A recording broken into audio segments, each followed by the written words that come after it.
Welcome, wrestling fans. Welcome to Curtain Jerkin. As always, I'm your host, Jacob Grondy, reporting for the Main Event Marks YouTube channel. You can also check me out on Spotify. You can check me out on Apple Music. Just Google Curtain Jerkin, but don't click images. You don't know what'll come up. Rest in peace, Bushwacker Butch. Hall of Famer, passed away today. Sad to see him go. Moving on to, I guess, less sad news, UFC and WWE merger. I get they've been saying it's interesting that they call it a merger, but I'm trying to understand this deal as best as I could. Endeavor will own both companies, with Endeavor owning 51% of the shares and WWE owning 49% of the shares, which I think loosely translates to Vince McMahon owning 49% of the shares. And with that, they will start a new company with both of those companies under that umbrella to avoid and to get out of debt, because they apparently are still in debt from the UFC purchase a few years ago. This is all kind of what I've been piecing together from a lot of things I've been reading. Brandon Thurston of WrestleNomics Radio on Post Wrestling was a big help this morning, checking out their WrestleMania review. I feel weird talking about it because there's a lot of business talk in this. I don't know what's going to happen with this merger. I mean, it feels weird to even call it a merger. Is it going to be the same name? Is WWE going to be going away, or is it going to be like WWE presented by Endeavor? Is it going to be UFC presented by Endeavor? My friends who are more UFC fans than WWE, they're like, well, shit, now everyone's going to think UFC is rigged, which is an interesting point. I think WWE looks good here because they're merging with, the quote-unquote real fighting. But the quote-unquote real fighting is kind of merging with the fake fighting and kind of admitting that they're a little more entertainment than maybe sport for the first time. I don't know. Super interesting. I'm going to follow it, of course, like every wrestling fan is going to follow it through the coming months and years and see what will happen with the longest-running sports entertainment brand in history. But I jumped on here to do a little mini-sode about the Raw after Mania. Of course, they recapped Mania off the top. Triple H comes out, thanks the fans, thanks Stu the cameraman, gets a light Stu chant, funny little moment here, and says WWE ain't going nowhere after the merger sale, or whatever you call it, and then introduces Roman Reigns. Roman comes out with Heyman solo, but not the Usos. Roman says, Hollywood, acknowledge me. And that's when Cody Rhodes' music hits. LA sings along with Downstate as Cody Rhodes comes down the ramp. He says, I know what I want to talk about. I love that. Playing into the promo from, I guess, earlier last year when he was leaving AEW and visibly frustrated with what was going on in the back. He wants a rematch. And that's when Heyman steps in and pretty much says, no, never. You will never get a rematch. And Cody was like, well, I want solo too. So what about a tag match? Heyman says, sure, but there's two stipulations. The guy that you pick has to have wrestled at WrestleMania and has to be someone that will never get a title shot as long as Roman Reigns is champion if you choose him. And that's when Brock's music hits. He lost the opportunity to compete for the title against Roman at SummerSlam. He just comes out and gives a hug to Cody, kind of throwing him around a little bit. And then Brock's music hits as they go off the air for a commercial break. Before that, Solo and Roman back off. Brock is excited. I don't think that they got this big of a pop with this announcement because I don't think people remember the stipulation that Brock lost the opportunity to wrestle Roman Reigns for a title opportunity at SummerSlam. I think maybe if Brock cut a little promo saying that would make more sense. but it all played out in an interesting way that we will probably get into later. We'll definitely get into later. They also mentioned that Brock hadn't had a tag match since 2004, 19 years ago.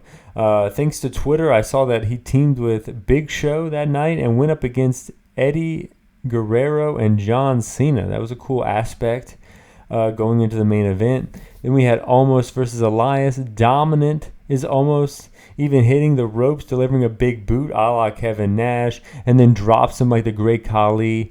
I love him, reminding me of the big man of the past as he's whooping some ass. 1, 2, 3. He pins Elias. Elias, he was having big matches with, John Cena at WrestleMania 34 and 35.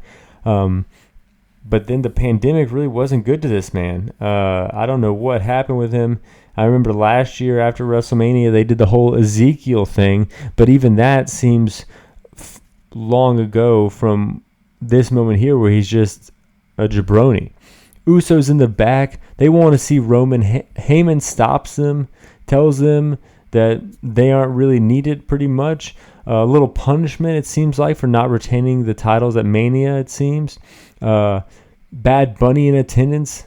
He will be also in attendance at Backlash. Ray comes out, thanks the crowd, but then gets interrupted by Austin Theory. Crowd reminding Austin Theory that he tapped out.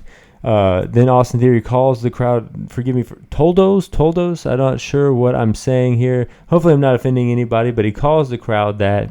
And then the crowd chants Pero at him. I know that is not good to chant very, every time I'm, seen a Spanish speaker get upset, this word gets thrown around, as I'm sure I'm cracking up some Spanish speakers even speaking about these words and butchering their language. I'm sorry about that. They booked themselves into a match here. You have Rey Mysterio and Austin Theory, a little impromptu matchup here. Slow start. Rey goes up top, then hits a springboard crossbody. 1, 2, Theory kicks out. Inverted powerbomb thing by Theory. Underrated moveset by Theory. Not a lot of people talk about that aspect, but I do think that he has got some pretty cool offense here. Goes for another pin. 1, 2, no. Lariat. 1, 2, Rey kicks out again. And as soon as he has set him up for the 619, his bitch-ass son Dominic Mysterio shows up with Damian Priest, distracting him. A-Town down. 1, 2, 3. Theory gets the victory. Dom picks the bones of his father after the match, turns his attention to Bad Bunny. Some Spanish is spoken. Things get heated. Bunny says tranquilo, and I know what that means because of wrestling, because of Naito to be specific. Bunny then hits Dom. Bunny then attacked by his former partner Damian Priest here, now a member of Judgment Day, of course, and then puts him through a table via chokeslam. I love this shit. Speaking Spanish is always good, especially you're going to Puerto Rico with like pretty much the biggest Puerto Rican star, ever, I think, I would say, with Bad Bunny here. I also appreciate the depth of character that Damian Priest showed here. He looked torn and he looked disappointed in himself, but he also looked like he knew what he had to do here, kind of leaving his allegiance with Bad Bunny in the past because of something that he is now a part of with Judgment Day. I think that this is like a bit of character depth that we haven't seen from Damian Priest, and a bit of nuance to Judgment Day that we haven't seen. I wonder how this is going to play into Backlash. I smell a tag match coming. Rey and Bad Bunny versus Damian Priest and Dominic in Puerto Rico. We'll have to see in the coming weeks what transpires at Backlash. Kevin Owens and Sami Zayn come out. Crowd loves Sami. Biggest pop of the night is Sami Zayn coming out. Basically, they thank the fans during a promo, but then the Street Profits come out and challenge the champions, Sami Zayn and Kevin Owens versus the Street Profits. Crowd pop huge when Sami gets tagged in, hits a crossbody, 1-2, no, hits a DDT, Senton, Sammy on fire. Then the Street Profits hit a Doomsday Blockbuster. Love that fucking move. 1-2, Kevin Owens breaks it up. Kevin Owens gets the tag, hits a cannonball, a swanton. 1-2, Dawkins breaks it up. Montez hits a huge senton, landing on his feet. The Street Profits are great here. Back in the ring, Montez gets hit with a stunner, a haluva kick, 1-2-3. The champs retain in a solid match. I'm going to go ahead and say best match of the evening. Then Rollins cuts a promo, looking hilariously ridiculous as always. The party isn't out here. The party is out there, as he points to the crowd and goes out to the Crypto.com arena singing his song, and it looks like they just sung his song throughout the commercial break. I bet he cut a promo or something, but that was all we got of Seth Rollins at this Raw after WrestleMania. We cut to Bobby Lashley frustrated in the back that he didn't compete. I understand that. And then we get Bronson Reed in a big red suit pushing his buttons a little bit.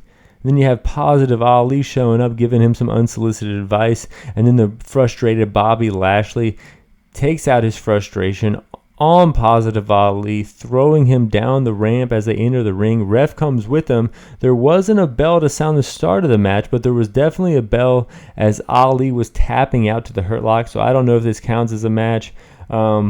But I like it. I like the idea of Bronson Reed and Bobby Lashley going at it. If you're not doing anything with Bobby Lashley or you have no plans for him, it doesn't look like you have many plans for Bronson Reed either. So have them wrestle throughout, the coming weeks of Raw. I know just putting two big men together is how you got, like The Bar is how you got Drew and Sheamus, and that turned into great matches.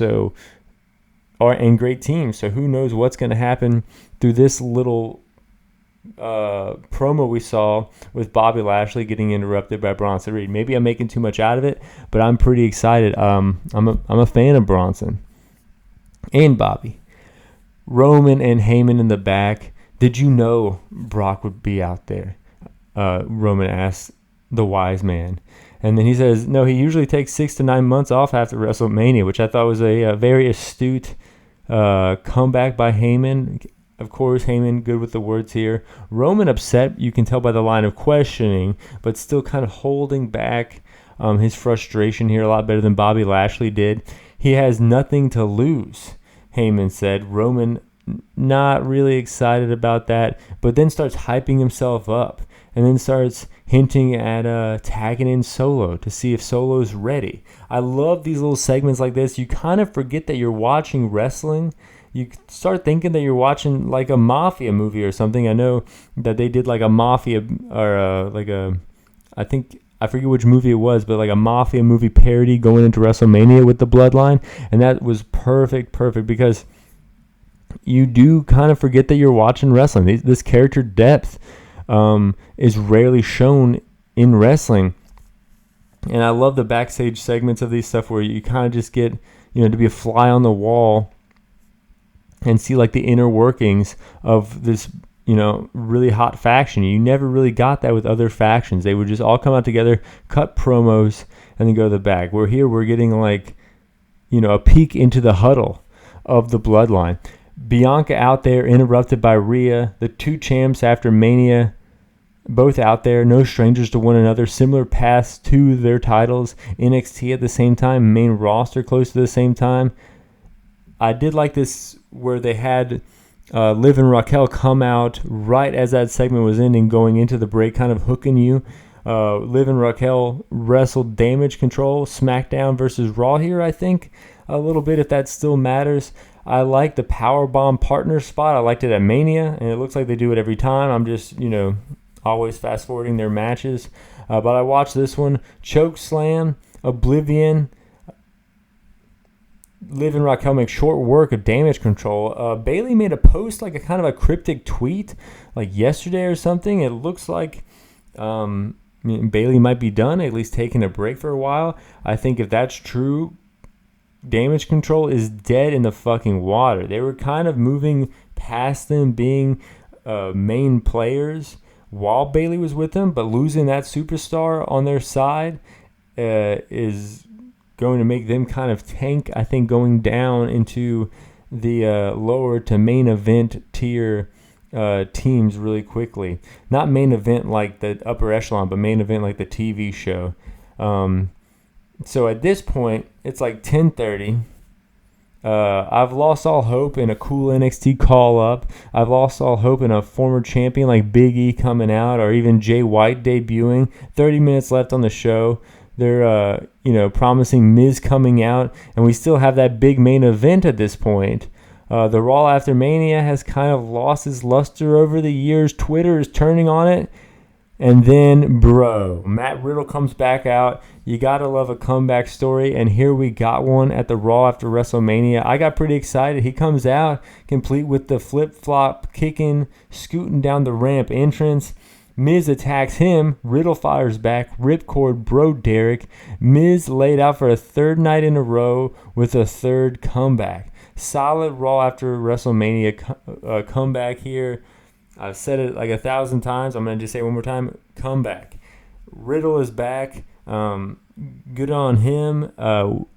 Too bad Randy Orton's not with him. I wonder what's going to happen with that. I wonder if Randy's ever going to come back. I hope he does. Get well soon, Randy Orton. Lita and Becky versus Liv and Raquel next week. Miz and Riddle next week. I'm not going to be watching, but those are some decent matches. And it's main event time. Roman and Solo versus Cody and Brock. They get the entrances. And then all of a sudden, out of nowhere, Brock F5'd Cody. Roman and Solo retreat. And then Brock does it again. And then F5s him through a table. Then throws the steps in the ring. Adam Pearce tries to stop it. Shane Helms tries to stop it. Even Jamie Noble tries to stop it. I'm surprised he came out there after his time in J&J Security dealing with Brock Lesnar. But he was out there and no one could stop it. Then he gets a chair, comes in the ring, attacks Cody with a chair. I like this. Brock was kind of in this limbo period wrestling almost. In WrestleMania, people thought that program was kind of a joke. Of course, we know that he didn't want to wrestle Bray, and that led to frustrations with Bray and him walking out. But if we're just watching in front of the curtain here, Brock was in this limbo period. He beat someone like Omos, someone who you really didn't see on his level despite Omos' size. And then you have Cody. He was undefeated going into WrestleMania, lost to Roman, which everyone loses to Roman, not a big deal. But now he's got to overcome a little more adversity with Brock Lesnar, the Beast. Also, it's better to have Brock Lesnar as the Beast instead of this smiling cowboy guy. It was fun for a year to have, good guy Brock, but the fucking Beast is better. We can all admit that. It's funny, I was talking to my dad today. My dad kind of thought it was comical that everyone was upset that Cody lost to Roman Reigns. My dad... former wrestler, wrestled in WCW for a little bit, and a fan for over 40 years at this point. And he said that Cody needed to overcome a little adversity to get more over.